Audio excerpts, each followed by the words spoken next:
ეროვნულ ბიბლიოთეკაში ქართველი მხატვრის ზურაბ ბალანჩივაძის ნამუშევრების გამოფენა გაყიდვა გაიმართა. ღონისძიება ტრადიციულად მუსიკალური პერფორმანსით გაიხსნა, სადაც მხატვარმა შეასრულა სტვენით ვერდის, პუჩინის, მოცარტისა და სხვა კომპოზიტორების საოპერო არიები.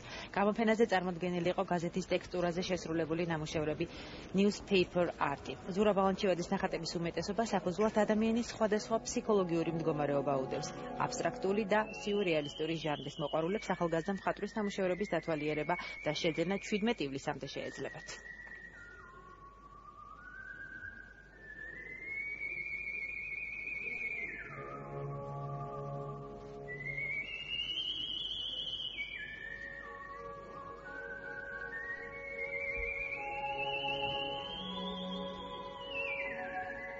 მიზანი ის იყო, რომ საკუთარ თავისთვის დამამტკიცებინა, პირველ რიგში საკუთარ თავისთვის დამამტკიცებინა, რომ ხელოვნება შეიძლება იყოს ყველგან მთავარია ხედვა. ხედვა არის მთავარი ჩემი აზრით.